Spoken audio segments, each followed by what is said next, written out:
3교시 시작하겠습니다. 이 경매가 모든 분들이 누구한테 강의를 들어도 경매는 어렵다고 합니다. 왜냐하면 경매가 330개 조문입니다. 민사집행법이. 그런데 시험에는 한 문제밖에 안 나옵니다.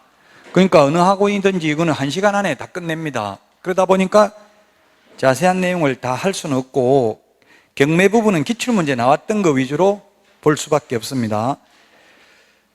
민사집행법이 워낙 방대합니다. 295페이지 우리 교과서 경매 보도록 하겠습니다. 요약집 참고로 하시면 되겠습니다. 경매는 매각 방식이 3가지가 있습니다. 시험에 매각 방식이 2가지다 X로 출제된 적이 있습니다. 호가 경매는 뭐냐면 불을 호자 가격 가짜, 우리 텔레비전에 이런 SBS 하우마치 경매 이런 거 했었어요. 한 명이 1억 하니까 옆에서 1억 1천, 1억 2천, 1억 3천 입으로 불러가면서 높여가는 방식이 호가 경매. 그 다음에 기일입찰은 호가 경매하고 똑같은데 단 입찰표를 문서로 적어냅니다. 그 비밀이 보장될 수 있겠죠. 입으로 부르는 것보다. 입으로 부르면 옆에 사람하고 담합할 우려가 있습니다. 그래서 옛날에 호가 경매를 할 때 가보면 경매법정에 가면 전부 조폭들만 와서 앉아 있었어요. 머리 빡빡 깎고. 옆에 부르려고 하면 입 쳐다보고 입 찢어버린다, 조용해라 이렇게 하니까 무서워서 부를 수가 없었어요, 옛날에. 그래서 이제 기일입찰로 바뀌었고요. 지금도 호가 경매 할 수는 있는데 현실적으로는 호가 경매는 하지 않고 있습니다. 부동산은 단 유체동산에 대해서만 실시하고 있고요. 단 이론적으로는 호가 경매를 할 수 있습니다.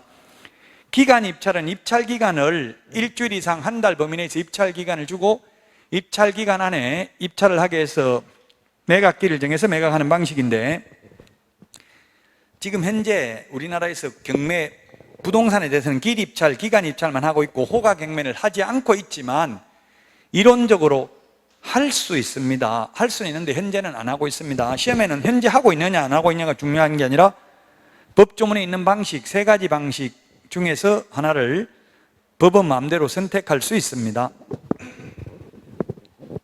기간 입찰은 입찰표를 집행한 한테 등기우편으로 보내면 됩니다.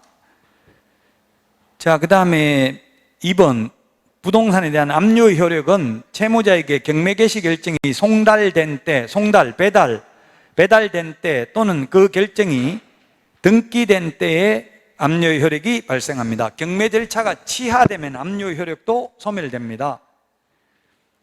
3번 배당 요구에 따라 매수인이 인수해야 할 부담이 바뀌는 경우 배당 요구를 한 채권자는 배당 요구의 종기가 지난 뒤에는 이를 철회하지 못한다. 예, 그렇습니다. 철회하면 안 되는데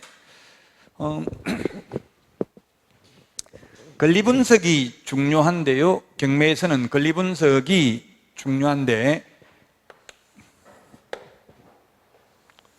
권리분석이 있는데 소재주의, 무조건 삭제되는 거, 소재주의가 있고 인수주의가 있습니다. 이게 경매 시험이 1997년도 9회 시험부터 지금까지 해마다 한 문제에서 3문제, 옛날에는 3문제 나왔는데 최고 많이 나올 때 지금은 3문제 안 나옵니다. 왜냐하면 매수 신청들이가 한 문제 나오니까 최고 많이 나와도 2문제, 평균 한 문제 나옵니다.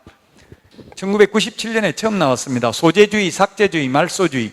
원칙적으로 경매를 하면 이 매각 부동산 위에 있는 권리는 원칙적으로 모두 소멸됩니다. 5가지가 소멸되는데 예외적으로 인수되는 게 있습니다. 인수된다는 것은 낙찰받은 사람, 즉 매수인이 떠안아야 된다는 이야기입니다. 매수인을 낙찰자, 경락일을 지금은 매수인이라고 합니다. 유치권 떠안아야 되기. 유치권은 물권임에도 불구하고 우선 면제권은 없죠. 민법에서 유치권은 경매 신청은 할 수 있지만 우선 면제권은 없습니다. 우선 면제권이 없는 대신에 강력한 우선 변제적 효력은 있습니다. 우선 변제적 효력은 있다. 이 말은 유치권자는 돈 다 받을 때까지 안 나가고 버틸 수 있으니까 결국 돈 받기는 쉽지만 그렇다고 배당금을 우선적으로 받을 수는 없습니다. 그래서 인수되고요. 그 다음에 분묘기지권도 인수됩니다. 분묘기지권, 그 다음에 법정지상권, 이 세 개는 인수되는 권리입니다. 인수된다는 건 떠안아야 된다. 이거 인수되는 거고요. 이거 빼고 이제 무조건 말소되는 게 건저당권, 저당권, 담보가등기. 담보가등기는 경매에 있어서는 저당권과 동일합니다. 담보가등기는 무조건 말소됩니다. 그러나 순위보존의 효력이 있는 보전가등기는 말소 기준권리보다 선순위면 인수, 후순위면 말소됩니다. 가압류, 압류 이 5개는 무조건 말소됩니다. 무조건 말소되는 거 5개는 암기하는 게 좋겠죠? 무조건 말소되는 것 중에서 가장 앞서 있는 거 이것을 말소 기준권리라고 합니다. 따라서 무조건 인수되는 권리, 무조건 말소되는 권리 뺀 나머지 대표적으로 시험에 잘 나오는 게 전세권, 임차권이 잘 나옵니다. 전세권, 임차권 외에도 이거 무조건 인수되는 권리, 무조건 말소되는 권리 뺀 나머지 권리, 지상권, 지역권, 전세권, 임차권, 환매 등기, 가처분 등기, 소유권 이전 청구권, 보전가등기, 환매 등기 이런 거 말소 기준 권리보다 선순위면 인수되고 말소 기준 권리보다 후순위면 말소됩니다. 따라서 후순위에 있는 말소 기준 권리보다 뒤에 있는 후순위에 있는 전세권, 임차권은 말소됩니다. 자기 임차권보다도 더 후순위에 있는 이 2번 저당권자가 경매를 신청했다 하더라도 이 임차권은 말소됩니다. 왜? 선순위 담보물권자에게는 경매에서는 대항할 수 없기 때문에 그렇습니다. 최선순위라 하더라도 전세권의 경우 배당 요구하면 말소됩니다. 물건은 원칙적으로 배당 요구하면 다 받을 수밖에 없죠. 최선순위인데 다 못 받으면 후순위는 당연히 한 푼도 못 받겠죠. 무잉여 경매가 되면 경매 절차를 취소합니다. 그래서 전세권은 배당 요구하면 무조건 말소인데 임차권은 최선순위라도 배당 요구를 하면 확정일자를 안 받고 대항력만 갖추고 있으면 우선 면제는 못 받잖아요. 후순위보다. 우선 면제를 못 받기 때문에 배당을 다 못 받을 수도 있고 배당 전액을 다 받을 때까지 대항력을 주장할 수 있습니다. 그래서 만약에 최선순위 전세권이 배당 요구를 했습니다. 배당 요구했는지는 매각물건 명세서를 보면 알 수 있습니다. 배당 요구한 걸. 그 배당 요구했다 생각하고 낙찰 금액을 적어냈다고요. 가령 시세가 뭐 5억을 하는데 싸게 4억에 낙찰을 받았다고 4억에 적어내려고 한다고 시세보다 11억 싸게. 근데 이 전세권이 예를 들면 2억이 있다. 전세보증금이 2억이 있는데 이 사람이 배당 요구를 해서 당연히 배당받아 나갈 줄 알았는데 배당 요구를 철회해버리면 이 4억 낙찰 받아가지고 전세보증금 떠안아야 되죠. 2억을 내줘야 되잖아요. 그 부담이 지금 우리 문제의 그 1번에 3번 배당 요구에 따라 매수인이 인수해야 될 부담이 바뀌는 경우 지금 부담이 바뀌잖아요. 4억에서 전세 2억 더 떠안으면 6억으로 돼버리잖아요. 부담이 더 늘어나죠. 이러면 안 되잖아요. 그래서 한번 배당 요구를 했다면 배당 요구의 종기가 지난 뒤에는 철회하지 못한다고요. 배당 요구했다가 나 배당 요구 안 할 거다, 대항력을 주장할 거다 이렇게 못한다고요. 배당 요구의 종기가 지난 뒤에는, 지나기 전에는 가능하죠. 할 수도 있습니다. 4번 기일 입찰에서 매수 신청 보증은 매수 신청 가격의 10분의 1이 아니라 최저 매각 가격의 10분의 1. 경매에서 시험에 가장 많이 나왔던 지문입니다. 10번 이상 나왔습니다. 이 지문이 암기 프린트 56번에 맨 밑에 10분의 1에 동그라미 1번하고 3번 이거 시험에 가장 많이 나온 지문입니다. 1번, 3번이 최저 매각 가격의 10분의 1입니다. 입찰가, 응찰가, 매수 신청가 자기가 써낸 금액의 10분의 1이 아니라 최저 매각가의 10분의 1, 최저 매각가의 10분의 1 이게 최고 많이 나왔다 시험에. 그 다음에 5번은 그 암기 프린트 56번에 동그라미 3번 항고 보증금은 매각 대금의 10분의 1이라고요. 최저 매각 가격 10분의 1이 아니고 암기 프린트 56번에 1번, 3번 이게 경매에서 시험에 가장 많이 나왔다. 따라서 4번입니다. 매수 신청 가격 이 말은 입찰 가격 자기가 써낸 금액이 되겠죠. 써낸 금액이 아니라 최저 매각 가격이 10분의 1입니다. 그 298페이지 5번 문제 있네요. 5번 문제. 5번 문제가 있는데 최저 매각 가격이 얼마라고 돼 있어요? 10억인가요? 최저 매각 가격 10억인데, 자, 10억 이상, 최저 매각 가격 10억이다. 이 말은 뭐냐면 10억보다 높게 써낸 사람 중에서 1등 뽑겠다. 이게 경매잖아요. 10억 이상은 써내야 된다고. 10억 밑으로 써내면 유찰됐다고 하죠. 10억보다 더 높게 써낸 사람 중에서 1등 뽑겠다. 이게 경매라고요. 완전 자유경쟁매매가 아니라 제한경쟁매매라고요. 완전 자유경쟁매매면 만약에 이게 학원 건물 이게 뭐 높은 건물 이게 뭐 몇백억 하는 걸 갖다가 1원, 2원, 3원 이렇게 3명 써냈으면 3원 써낸 사람한테 팔 수는 없잖아요. 너무 시세하고 안 맞으니까. 그래서 최저 매각 가격을 정한다. 이거는 10억부터 시작하겠다. 자, 10억보다 높게 써낸 사람 중에서 1등 뽑겠다 했는데 1등 하려고 얼마 써냈어요? 20억 써냈잖아요. 그러면 매수 가격, 매수 신청 가격, 자기가 써낸 금액의 10% 2억을 내는 게 아니고 최저 매각 가격 10% 얼마요? 1억을 낸다고. 1억.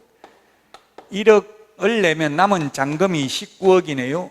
그 문제가 19억 차순위 매수 신고입니다. 차순위 2등 차순위 매수 신고 2등을 하려면 1등이 써낸 금액에서 그 보증금을 뺀 금액 이상 써낸 사람 중에서 가장 높게 써낸 사람이 차순위 매수 신고인이 될 수 있다. 2등이. 그 2등 하려면 19억보다는 높게 써내야 된다고요? 그럼 왜 19억보다 높게 써내라냐 하면 1억 보증금만 걸어놓고 잔금 안 내면 이 1억 보증금 몰수해서 배당재단에 편입합니다. 안 돌려줍니다.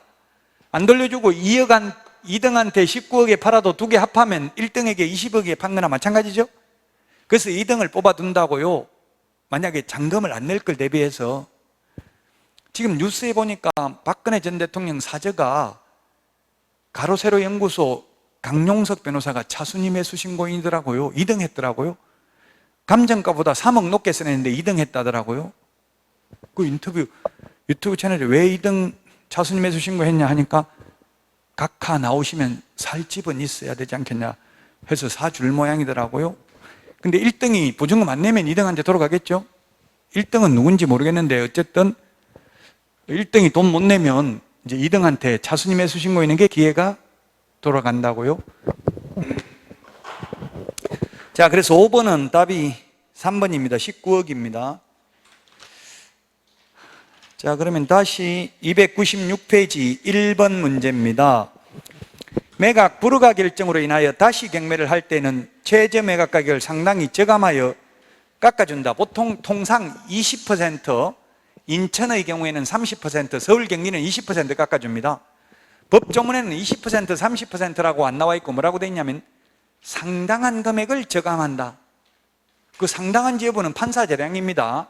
그 통상적으로 우리나라에서 지금 20%, 30% 지역별로 깎아줍니다. 그 유찰되면 깎아줍니다. 1억 이상, 10억 이상 써낸 사람 중에서 1등 뽑겠다 했는데 10억 이상 써낸 사람 한 명도 없습니다. 그럼 유찰됐습니다. 그 다음부터는 이제 8억 또는 7억부터 시작한다고요. 유찰됐을 때. 근데 만약에 10억이 최저 매각 가격인데 20억 써냈어요. 근데 20억 써내놓고 농지인데 농지 취득자익증명 신청했는데 농지 취득자익증명을 못 받았습니다. 그럼 매각 불허가 결정이 납니다. 이런 경우는 깎아준다, 안 깎아준다? 안 깎아준다고. 왜? 20억 산 사람이 있었잖아요. 있는데 매각 불허가 결정, 농지 취득자익증명 못 받아가지고 매각 불허가 결정이 났으니까 가격 깎아줄 필요 없잖아요. 20억 산 사람이 있었으니까. 안 깎아준다고요? 경매는 좀 어렵습니다. 그래서 뭐 어려운 건, 너무 어려운 건 도저히 지금 안 되는 거는 그냥 넘어가야 돼요. 너무 집착을 할 필요는 없어요. 도저히 안 되는 부분은. 경매는 조금 어려울 수 있어요. 근데 공인중개사법은 크게 어려운 건 없죠. 제가 이해를 한다는 건 여러분들 충분히 하고도 남아요.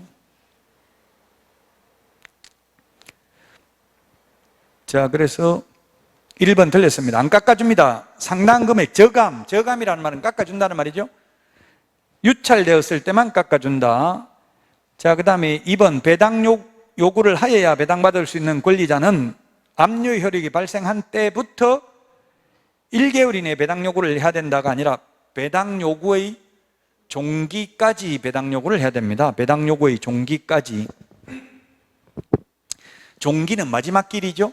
배당 요구의 종기는 첫 매각길 이전의 날로 정해서 공고를 합니다. 그래서 처음에 매각을 할 때 이게 입찰에 참여할 사람은 이 최선순위가 배당 요구했는지 안 했는지 매각 물건 명세서에 나타난다고요. 첫 매각길 이전의 날로 배당 요구의 종기를 정해서 공고해야 되니까 배당 요구했는지 안 했는지를 알아야 입찰에 참여하는 사람은 그걸 참고를 하겠죠.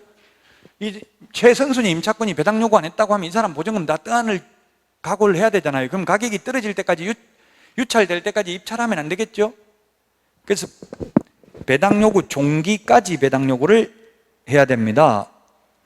3번, 첫 경매 개시 결정 등기 전에 임차권 등기가 된 경우라도 임차인은 배당 요구를 하지 아니한 경우에는 배당받을 수 없다 했는데, 배당 요구 안 해도 당년 배당 채권자 등기부를 통해서 채권 금액을 확인할 수 있는 경우 등은 배당 요구 안 해도 당년 배당 채권자에 해당됩니다.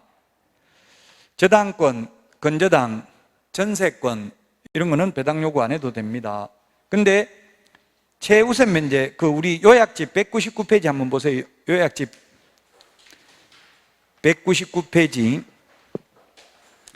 요약집 199페이지 위에 보면 배당 요구를 안 해도 배당받을 수 있는 채권자가 담보권자, 임차권 등기 명령권자, 임차권 등기권자, 등기를 한 사람, 그 다음에 체납 처분에 의해서 압류 등기를 한 자, 가압류권자, 5번 배당 요구 종기까지 경매 신청을 한 압류 채권자, 이런 사람 배당 요구 안 해도 됩니다.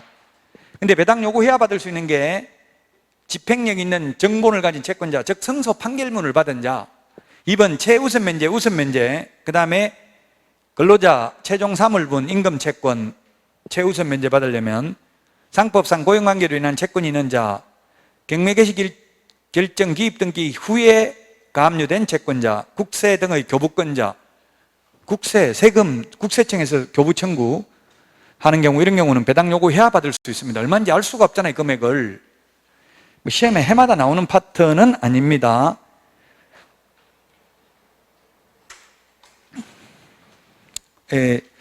임차권 등기 명령에서 등기되어 있으면 배당 요구 안 해도 됩니다. 등기 안 된 임차권은 배당 요구해야 되죠. 시험에 4번이 가장 많이 나온다고 했잖아요. 또 나왔잖아요. 매수 신청 가격이 아니라 최저 매각 가격. 암기 프린트 56번에 10분의 1에 동그라미 1번이 있습니다. 이 4번 지문 시험에 가장 많이 나왔다. 5번, 매각 허가 결정이 확정되면 법원은 대금 지급 기한을 정하여 매수인과 차순위 매수신고인에게 통지하고 매수인은 그 기한까지 매각 대금을 지급하여야 한다. 맞습니다. 그 매각 대금 지급 기한까지 대금을 안 내면 차순위 매수신고인 2등한테 매수 기회가 주어진다고요. 근데 현실적으로는 차순위 매수신고를 할 실익은 별로 없습니다. 좋은 물건이면 기회가 거의 안 돌아온다고요. 차순위 매수 2등한테 기회가 돌아오는 거는 뭐냐 하면 최선순위 임차권 없는 줄 알았는데 권리 분석을 잘못해가지고 나중에 보니까 최선순위 인수되는 권리가 있어요. 그럼 보증금 몇 억 내줘야 된다고요. 그럼 차라리 보증금 걸어놓은 거 떼이는 게 더 유리하다고 생각하니까 잔금을 안 내는 경우가 많아요, 현실적으로는. 자, 답 5번입니다. 5번. 2번 296페이지. 틀린 것은 했는데, 차순위 매수 신고는 그 신고액이 최고가 매수 신고액에서 그 보증금을 뺀 금액을 넘지 않는 때가 아니라 넘는 때만 할 수 있습니다. 틀렸고요. 그 다음에 2번, 매각 허가 결정이 확정되면 대금 지급 기일에서 대금 지급 기한으로 바뀌었습니다. 2002년도에 기일에서 기한으로 바뀌었다. 기일이면 딱 정해진 날만 돈을 낼 수 있지만, 요약집 203페이지, 203페이지 요약집 동그라미 7번, 요약집 203페이지 동그라미 7번, 대금 지급 기일에서 기한으로 바뀌었다고 돼 있죠. 동그라미 7번, 기한. 그 말은 옛날이면 오늘이 며칠이죠? 8월 25일입니까? 6일? 26일이 기일이면 딱 26일만 돈 낼 수 있었다고. 옛날에는 미리 돈 있어도 못 내요. 근데 지금은 26일까지 돈 내면 돼요. 돈 있으면 25일 날 내버리고 돈 내는 순간 소유권을 취득하죠. 그럼 옛날에 기일일 때는 늘 불안한 거예요. 돈 내려고 하는데 채무자가 그냥 돈 내기 하루 전날 은행에 돈 다 갚아버리고 건저당 말소하고 경매 절차를 취소시킬 수 있다고요. 그럼 낙찰 받으려고 막 다 돌아다니면서 권리 분석하고 돈 비용 많이 들어갔잖아요. 그래서 이제 기한으로 바꿈으로써 신속하게 바로 돈 내버리면 돈 내는 순간 소유권을 취득하잖아요. 신속하게 소유권을 취득할 수 있도록 매수인을 보호하기 위해서 낙찰자, 경락인, 매수인 같은 말입니다. 매수인을 보호하기 위해서 기일에서 기한으로 바뀌었습니다. 디귿, 매수인은 매각 대금을 다 낸 후 소유권 이전 등기를 촉탁한 때에 소유권을 취득하는 게 아니라 매각 대금을 다 낸 때에 민법 187조에 의해서 등기 없이도 매각 대금을 다 내는 순간 소유권을 취득합니다. 요약집 201페이지 맨 밑에서 세 번째 줄에 동그라미 2번, 매수인은 매각 대금을 다 낸 때에 매각의 목적인 권리를 취득한다. 법제 135조. 요약집 201페이지 맨 밑에 세 번째 줄. 밑줄 치놓으세요. 201페이지 맨 밑에 세 번째 줄 동그라미 2번에 있죠? 201페이지. 민법 186조가 적용되는 게 아니라 186조 법률 행위로 인한 물권 변동 효력은 등기 한때죠. 187조는 법률의 규정에 의해서 물권 변동 생기는 것, 상속, 피상속인이 사망하면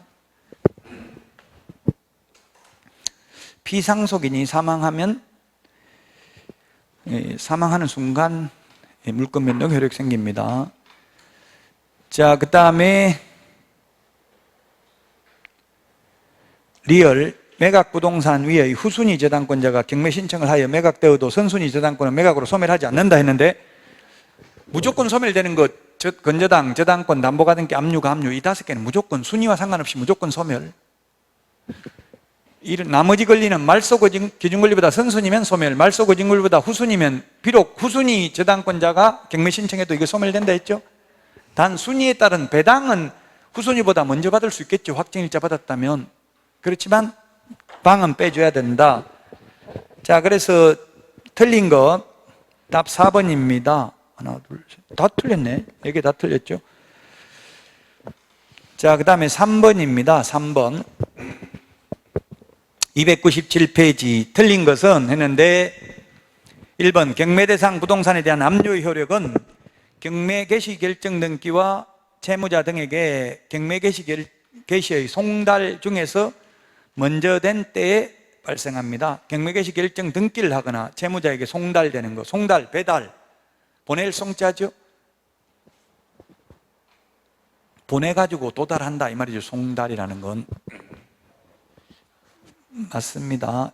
2번, 배당 요구의 유무에 따라 매수인이 인수해야 될 부담이 바뀌는 경우는 배당 요구를 한 채권자는 배당 요구의 종기가 지난 다음에는 철회할 수 없다. 앞에 나왔던 지문이죠. 맞습니다. 3번, 관청의 증명이나 허가를 필요로 하는 경우에는 매수 신고 시 이를 증명해야 된다. 매수 신고 시가 아니라 매각 허가 결정기일까지, 농지 취득자의 증명, 매각 허가 결정기일까지 제출해야 됩니다. 그래서 지금 농지 취득자의 증명은 4일 2일이잖아요. 농업경영계획서 제출하는 경우는 4일, 안 하는 경우는 2일. 매각 허가 결정기일은 매각기일로부터 일주일 이내로 정하거든요. 지금은 이게 가능한데 농지법이 이번에 바뀌어가지고 이번 시험 범위는 안 들어갔는데 9개월 후부터 시행하거든요. 이게 농지 취득자의 증명 발급일이 바뀌었어요. 4일 2일에서. 그래서 이번에 4일 2일은 시험에 나올 확률이 좀 낮아요. 이미 바뀌어 있기 때문에. 그러나 9개월 후부터 시행하니까 제가 말 안 한다고 말하면 또 헷갈리니까. 어쨌든 앞으로는 이게 농지법이 그렇게 바뀌면 이게 민사집행법도 조금 손을 봐야 될 가능성이 있다고요. 서로 법을 안 보고 바꾸다 보니까 이런 문제가 생겼는데, 매각 허가 결정기일까지 제출하면 됩니다. 매수 신청할 때는 지금 이 금액 써낼 때 20억 써낼 때 농지 취득자의 기분 내가 낙찰될지 안 될지도 모르는데 제출할 필요 없잖아요. 매수 신청할 때는. 매수 신청이라는 거는 금액을 써내는 거거든요. 입찰할 때거든요. 지금 내가 1등 할지 안 할지도 모르는데 농지 취득자의 기분 제출할 필요 없다고요. 매각 허가 결정 1등 하고 나면, 내가 1등 했으면 그때부터 이제 일주일 안에 매각 거부 결정을 하는데 그때까지 제출하면 된다고요. 이 시험에 나왔던 지문입니다. 3번이 틀린 정답이고요. 4번, 암기 프린트 56번 10분의 1에 동그라미 3번. 1번하고 3번 암기 프린트, 이게 시험에 가장 많이 나왔다고 했잖아요. 지금 많이 나오고 있잖아요. 항고보증금은 매각 대금의 10분의 1입니다. 매수보증금은 최저 매각가액의 10분의 1. 이게 시험에 가장 많이 나왔다. 5번, 유치권자는 매수인에 대하여 그 피담보 채권의 변제가 있을 때까지 목적물인 부동산의 인도를 거절할 수 있을 뿐이고 그 피담보채권의 우선 면제를 청구할 수는 없다. 돈 안 내주면 안 나가겠다고 버틸 수는 있지만 배당해달라 할 수는 없죠. 우선 면제권은 없고 강력한 우선 변제적 효력은 있다. 민법 시험에도 그런 식으로 나옵니다. 3번에 답 3번입니다. 4번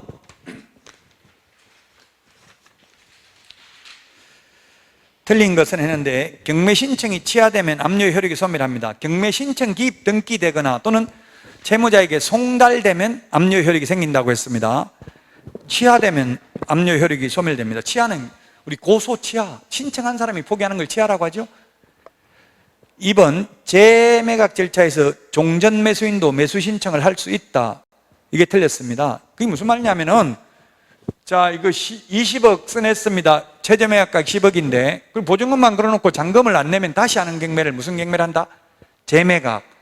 유찰 10억이라고 했는데 10억 이상 써낸 사람이 아무도 없어요. 그러면 유찰돼서 다시 가격 깎아주고 새로 한다고 했죠? 그걸 세매각. 세매각은 가격을 깎아주는데 재매각은 가격을 깎아주지 않는다. 근데 재매각에서는 전 매수인 20억 써낸 사람 보증금 걸어놓고 잔금 안 내가지고 또 재매각을 할 때 또 입찰에 참여해가지고 또 보증금만 걸어놓고 또 잔금 안 내고 또 계속 그런 식으로 하면 경매 절차가 고의로 지연되잖아요. 그래서 금반원의 원칙에 의해서 한 입으로 두말하기 없이 한번 이제 계약금만 걸어놓고 보증금만 걸어놓고 잔금 안 냈으면 그 다음 재매각에서는 입찰에 참여하지 못한다고요. 한번 전과가 있잖아요. 계약금만 걸어놓고 보증금만 걸어놓고 잔금 안 냈으니까 또 그럴까봐 이제 입찰에 참여 못하게 합니다. 2번이 답입니다. 틀렸습니다. 할 수 없습니다. 3번 전세권은 가압류채권, 압류채권에 대항할 수 없는 경우에는 매각으로 소멸한다.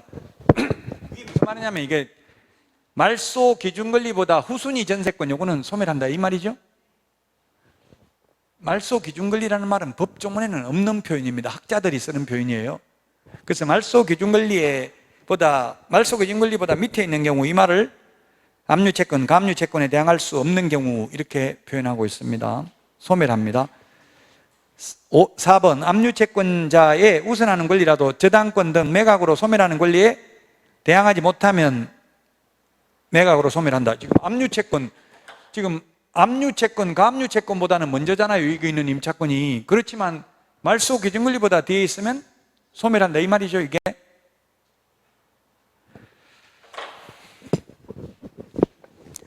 자, 그 다음에 5번 공유지분에 대하여 공유자가 우선 매수를 신고한 경우에는 최고가 매수신고인을 차순위 매수신고인으로 본다. 네. 가령 A, B, C가 이 공유물 전체를 매각하려면 다른 공유자 동의받아야 되지만 공유지분만 처분하려면 다른 공유자 동의받을 필요 없죠. 이게 공유지분이 만약에 1억의 경매에 어떤 사람이 갑이라는 사람이 1억에 내가 사겠다 최고가 매수 신고를 했습니다. 그러면 가만히 있다가 다른 공유자가 그 가격에 내가 살게 이렇게 할 수 있다고요.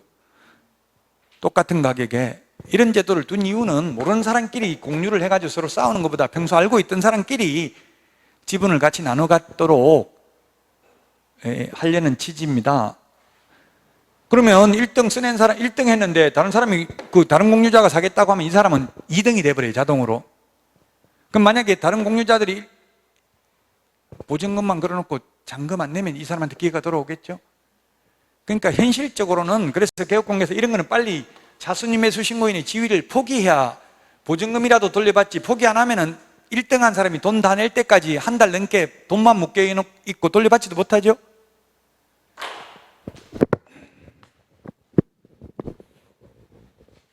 (2번이) 답입니다. 아까 5번 했습니다. 6번 요약집 200페이지 한번 펴보세요. 200페이지. 입찰에 참여할 수 없는 자 답은 참여할 수 있는 자 답은 6번에 1번인데요.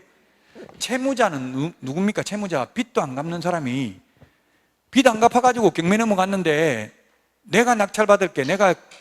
그 말이 안 되잖아요. 그럼 그 돈 있으면 빚이나 갚지. 빚도 안 갚은 사람이 자기가 낙찰받겠다. 말이 안 되죠. 채권자는 낙찰받아도 돼요. 채권자는.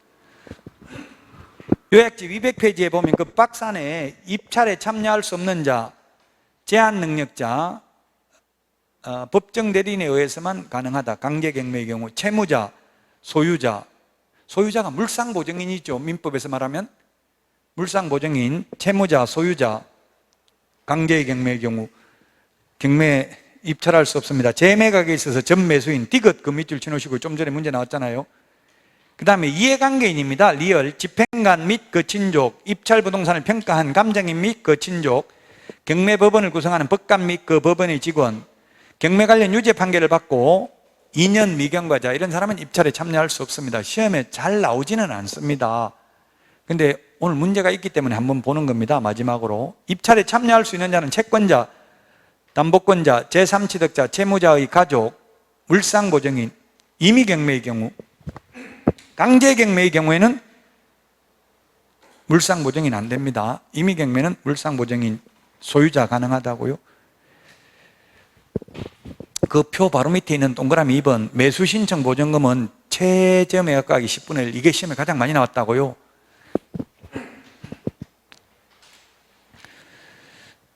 자, 그래서 6번에 답 1번입니다.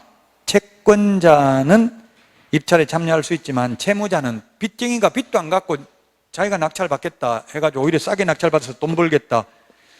그 예를 들면 채권자 그런 거 있잖아요. 세입자가, 채권자가 누구냐면 세입자가 보증금 안 줘가지고, 보증금을 안 돌려줘가지고 경매 신청을 했다고요. 근데 아무도 낙찰받을 사람이 없으면 임차인 낙찰받아도 되죠. 임차인 채권자잖아요. 지금 보증금 돌려받아야 될 사람이잖아요.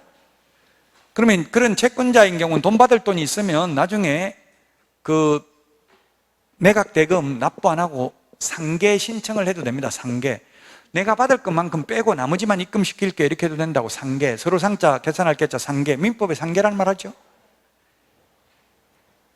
이게 빌라 같은 거 이런 게 굉장히 문제가 많더라고요. 빌라 매매가가 2억밖에 안 하는 걸 2억 5천에 전세 줘가지고 주인 연락도 안 되고 이러면 세입자 이사는 가야 되는데 이사 못 가고 하면 경매 넘겨야 되는데 경매 넘기면 낙찰가가 1억 5천도 안 나온다고요. 그럼 한 1억 손해보는 거죠? 그럼 1억 5천에 싸게 세입자가 낙찰 받으면 자기 돌려받을 수 있는 거 2억 5천 그만큼 상계하고 나면 돈 낼 거 하나도 없잖아요. 6번에 답 1번이 되겠습니다. 자, 다음은 300페이지 보도록 하겠습니다. 틀린 것은 했는데 매각부동산 위의 모든 저당권, 여기 5개 모든 저당권, 건저당권, 담보가등기, 압류, 가압류 5개 무조건 말소된다 했죠. 순위와 상관없이 무조건 말소됩니다. 2번 최선순위 전세권으로서 가압류 채권에 대항할 수 있는 경우 전세권자가 배당 요구하더라도 인수된다. 이거 배당 요구하면 아까 말소된다 했잖아요. 임차권은 최선순위라도 배당 요구해가지고 전액을 다 배당 못 받았다면 다 받을 때까지 대항력을 주장할 수 있습니다. 전세권은 무조건 말소됩니다. 배당 요구하면.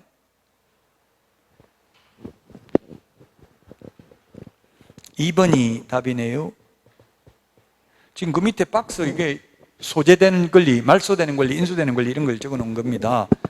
3번 임차 건물이 매각되더라도 보증금이 전액 변제되지 않는 한 대항력 있는 임차권은 소멸하지 않는다. 다 받을 때까지 대항력 주장한다고 했잖아요. 최선순이면.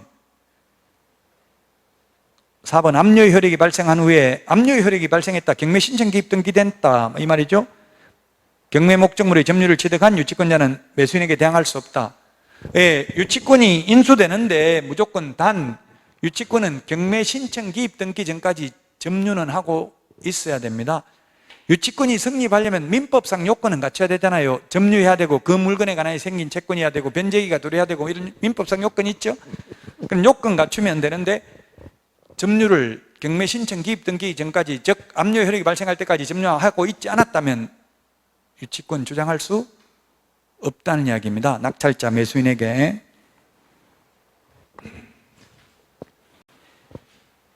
5번 담보 목적이 아닌 최선순위 소유권 이전 청구권 보전가등기는 매각으로 소멸하지 않는다.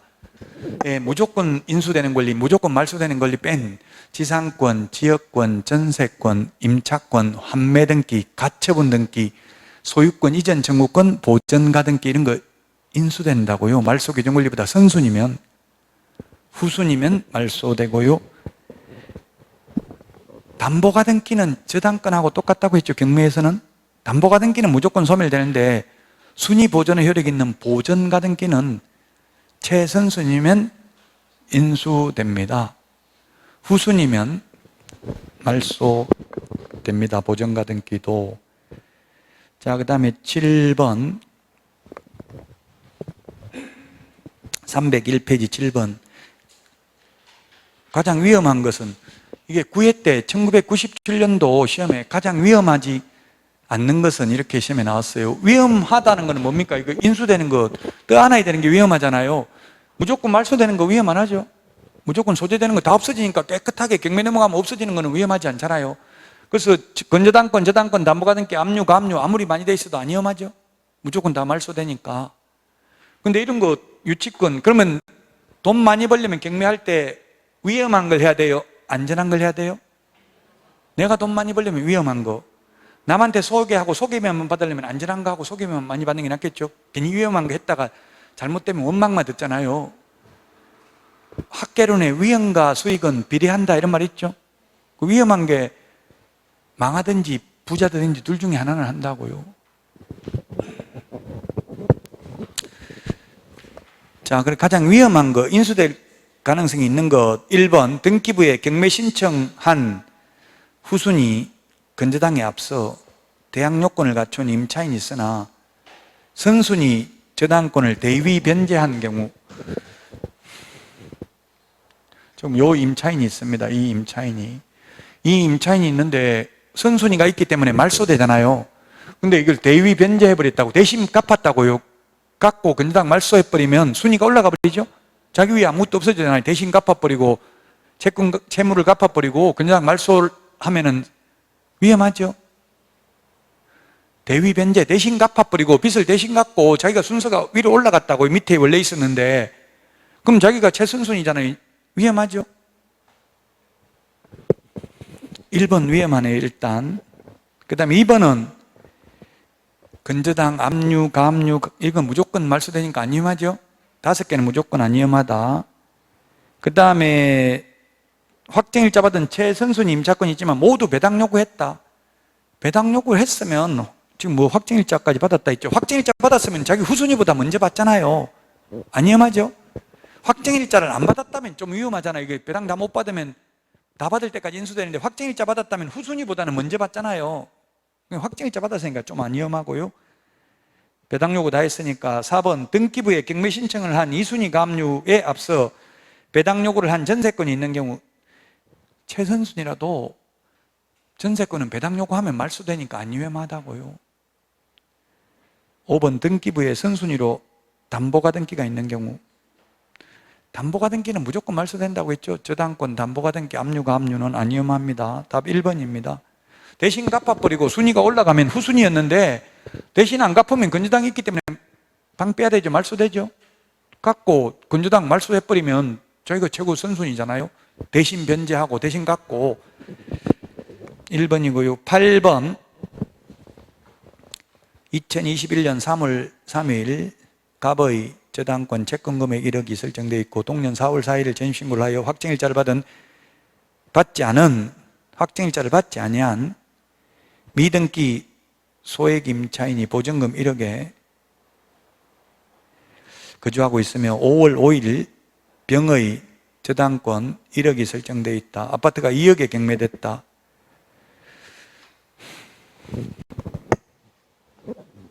배당 순서 지금 1순위가 최고 선순위가 뭡니까? 건저당이 갑을 누굽니까? 갑을 병 갑입니까? 건저당 갑이 1순위 1억 2순위가 누굽니까? 임차인 을입니까? 갑을병 이건 봐야 돼요. 1억이죠 보증금. 3순위가 저당권 저당입니까? 건저당입니까? 뭐 저당이든 건저당이든 갑을병입니까? 갑을병 1억. 근데 이게 3억에 낙찰됐으면 3억 다 받으면 되는데 지금 2억에 팔렸잖아요. 그럼 누군가가 1억을 손해봐야 되는데 어떻게 손해보냐 이 말이에요. 배당받는 게 최고 먼저 배당받는 게 이게 어떻게 배당받냐 하면은 임차인 1억 중에서 지금 얼마로 받겠다고 했어요? 5월 11일부로 1억 5천만 원 이하인 경우 5천만 원으로 받겠다고 했잖아요. 그럼 1억이라도 5천만 원, 1억 5천이라도 5천만 원입니다. 아마 오후에 그런 문제 내놓은 것 같은데 지금 확실하게 모르겠어요. 저도 하도 문제를 많이 내다 보니까 무슨 문제 내는지 저도 다 보지는 못했는데, 어쨌든 근데 지금 이거 5월 11일 안 됐잖아요. 지금 이거는 5월 11일 아직 안 됐죠? 이런 문제는 좀 내면은 개정 전에 걸 알아야 되잖아요. 옛날에는 얼마였어요? 1억 1천만 원 이하인 경우 3,700만 원까지 재우선 면제받았죠? 5월 11일 이후면 1억 5천에 5천만 원까지 재우선 면제받는다고. 지금 5월 11일보다 더 세입자가 그 문제잖아요. 그러니까 얼마 재우선 면제받는다고요? 임차인이 3,700, 1억 1천만 원인 경우 3,700이잖아요 옛날에. 지금은 5천. 시행일 전 담보물권 취득자에게는 이 건저당이 5월 11일보다 먼저 있기 때문에 이걸 기준으로 소액 임차인을 정한다고요. 그러면 3,700 최우선 면제받고요. 지금 확정일자 안 받았다고 했잖아요. 확정일자 받았으면 어떻게 되겠어요? 확정일자 받았으면 요거 1억, 요 1억 받고 이 사람 한 푼도 못 받잖아요. 지금 마지막 순위는. 그렇죠? 확정일자 받았으면 후순위보다 먼저 다 받잖아요. 근데 확정일자를 지금 안 받았으니까 최우선 면제 3,700, 그 다음에 1순위 1억, 값 1억. 그러면 남는 거 얼마?